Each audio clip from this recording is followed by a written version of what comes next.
Well, it's a great time to get out and ride your bike, but if you do, you want to make sure that you're safe. And joining us now is Paul Hernandez, an attorney with Kalfas and Nachman, to give us some great advice before you take to the roads on your bike. Paul, first of all, the most important thing, what is the #1 injury that people might sustain riding a bike? The #1 injury, and the one that we're most concerned about, is a head injury. When you fall off your bike, if you get hit by a car or anything of that nature. So the most important thing we advise, and it's required by law, is to wear a helmet. Your helmet for an adult should be something similar to this, and you must make sure that the helmet fits. Every time, you must also make sure that it clips tightly. For a child, which I have a child's helmet here, Chris, a child's helmet, you're going to want to have more covering the head. It's much more important for a child. Many times you'll see a child have a helmet and it sits back like this, or it's wobbling as they're riding.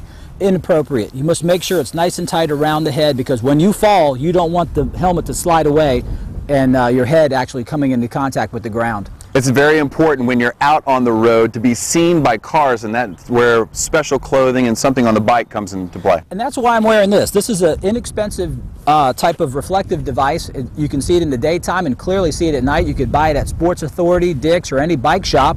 So the object of the game is to be seen. You may be right and in the right of way, but the object is to be seen. That's why on a bicycle it's required, and you should have a light on the front of the bike. And additionally, you have a red flashing light on the back, and that is in addition to all the other reflectors that you may have on your bike.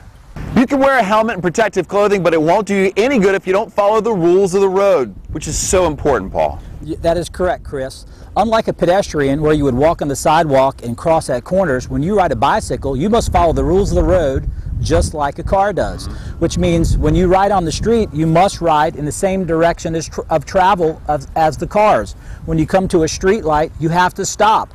It's always advisable, whenever you stop at a corner and you want to cross the street, to get off your bike, walk the bike. It's much more safer if you do it in that way. I think if you assume that nobody sees you, and if you're extremely careful and use common sense, that'll keep you safe. It should keep you safe, but it's not enough. Like we discussed earlier, you got to have the right protective clothing on, and the protective headgear on, but you must assume every time that the driver of a car is not see or cannot see you.